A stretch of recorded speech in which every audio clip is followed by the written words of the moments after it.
Hey, Charles, how you doing? Welcome to the show. Good, Adam. How are you? I'm well, thank you. Good. Take a deep breath after the last 3 hours, huh? Well, I think there's a lot of well-meaning folks out there who, through no fault of their own, have been caused to hold views that are inaccurate. And when I get into situations like that, I always try to ask myself, how can I help this person see the truth? They're not a bad person because they've come to an inaccurate understanding. We all do it from time to time. But how do I get through to that person? And some days I don't know.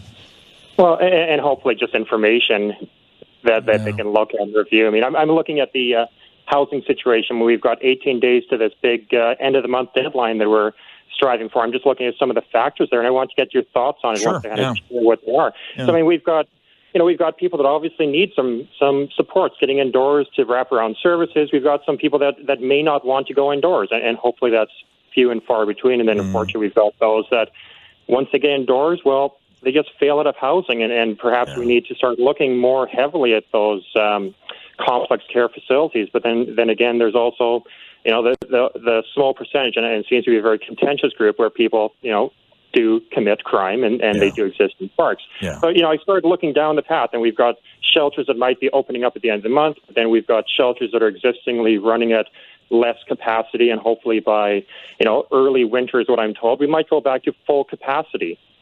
So there's a lot of factors just are coming. Yeah. And my thoughts are, where are we? We've got the tiny houses on board. Are we heading in the right direction? And I just got an email back from Marion Alto, and if you go to your Facebook page, or your Twitter, that's where you and I live, I tagged you in a response from Marion Alto on the survey that Coalition to End Homelessness is going to be presenting at next Thursday's council meeting. So there it is.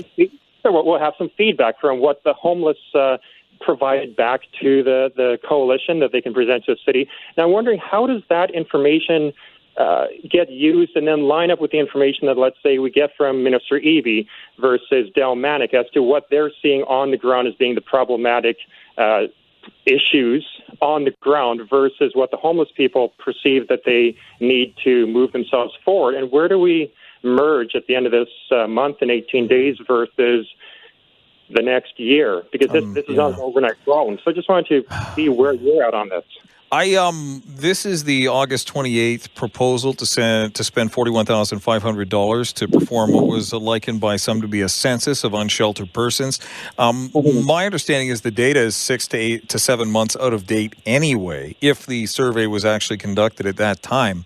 So instead of seeing things as they are, we're seeing things as they were, which may reflect the present moment, but also might not reflect the present moment. Also, with respect to self-reporting, if folks find themselves on the wrong side of the law, they commit crimes, they end up in jail, they're not going to tell somebody giving them a survey that. They're basically asking to get arrested, especially if they haven't been caught yet. So that information is not going to necessarily reflect the worst case scenario cases, even if everybody else is truthful. So I suspect it'll show us a picture of what some believe is the situation with respect to unsheltered persons in Victoria.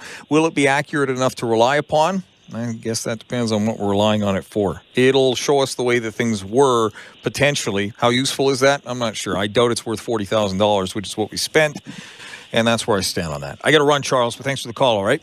Hey, thanks a lot, Adam. All right, have a great day.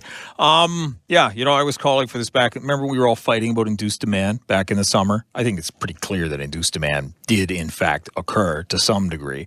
I suppose we'll fight about whether it was significant or not, and that word can be debated all day. I just hope that the system comes to an end peacefully. I don't want to see any folks get hurt or hurt anybody else. Those of you out there who are unsheltered, this is your chance to get your foot in the door in terms of a path to housing. It might not come again, not like this. Please, please, please take the deal.